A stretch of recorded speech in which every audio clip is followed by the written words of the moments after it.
Donc deuxième vidéo, donc ça va être un peu la même que la première, mais on va travailler sur à peu près la même chose, sauf que ça va être sur l'accélération.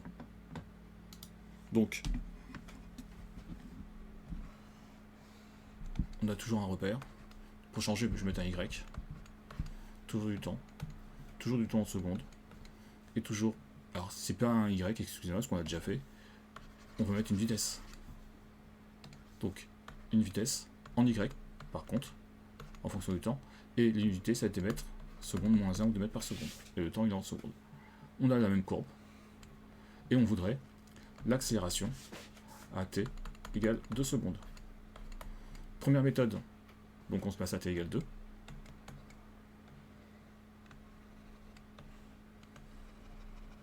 D'accord. Donc ici, on a une vitesse, par exemple, donc on se passe à t égale 2.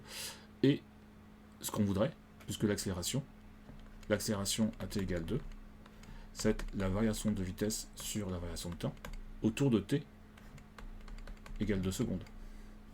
Donc, bon, on se passe un petit peu avant. Ouais, on fait un peu comme tout à l'heure. Hein. On se passe un petit peu avant. On se passe un petit peu après. On va chercher 2 points sur la courbe. Et on fait la variation de vitesse, donc vitesse finale moins vitesse initiale, sur temps final moins temps initial. Et là, on aura une vitesse moyenne. Tout simplement. Pardon, on n'aura pas une vitesse moyenne, on aura une accélération moyenne à t. Ouh, je vais y arriver à mettre accélération moyenne. Voilà. Donc, et là, à ce moment-là, on aura une accélération moyenne à t égale 2. Si on veut être plus précis, et c'est ce qu'on vous demande en contrôle, sur cette courbe-là, on voudrait avoir l'accélération exactement, pas moyenne, mais l'accélération, ce qu'on va dire instantanée.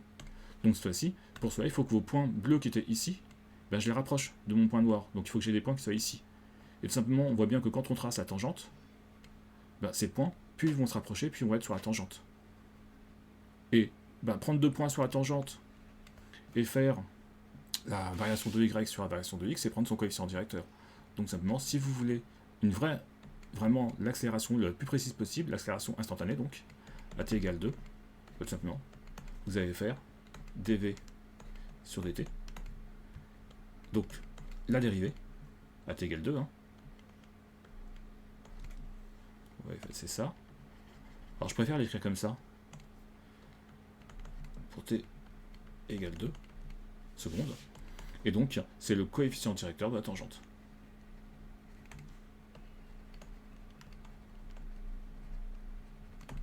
Tout simplement. Je vous laisse y réfléchir, et vous me direz ce que vous en pensez.